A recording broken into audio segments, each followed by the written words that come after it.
ตื่นตุก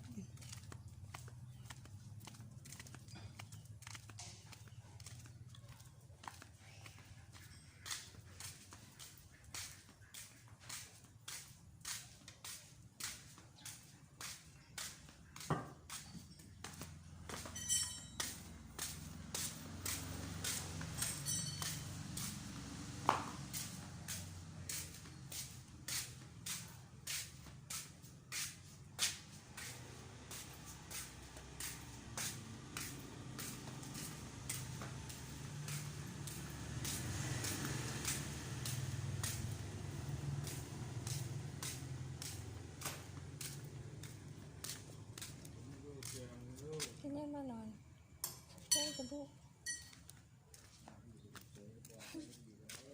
เล่นกับลูกตื่นมา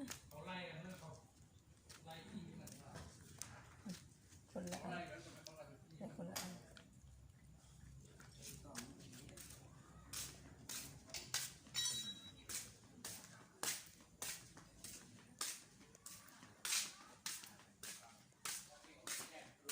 วันนี้คนดูเห็น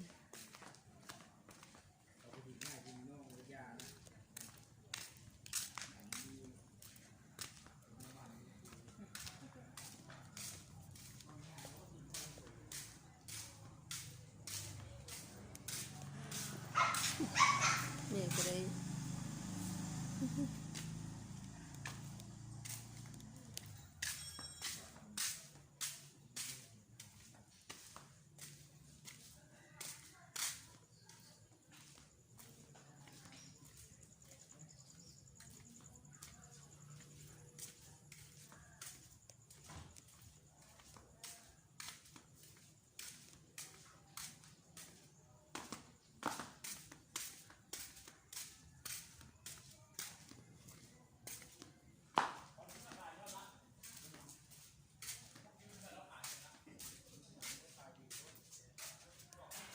ลองดู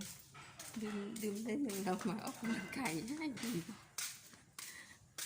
มีคำไปเงินบุญเลยนะ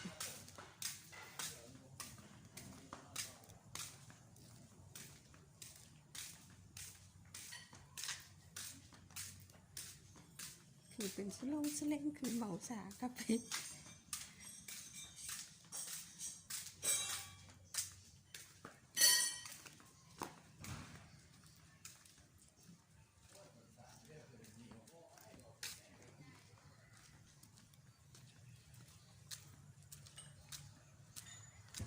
ลองดูเดี๋ยวพ่อทำให้หมอชอบแล้วกันเนาะ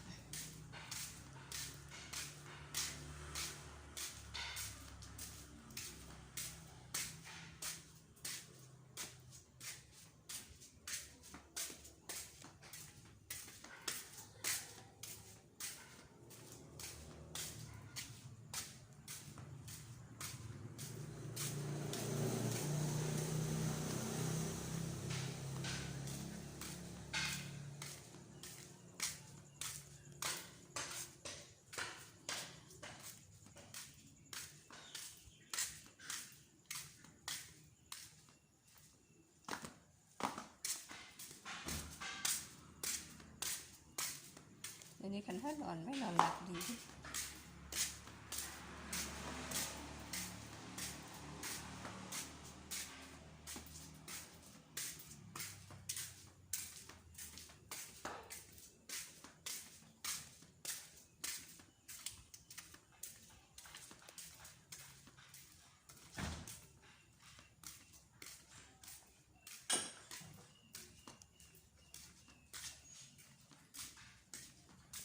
ตอน15 ปีก่อนเคยย่างเลยเคยย่างอยู่ตามพระบาทนี่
ช่วยบวกนี้ไล่เนาะ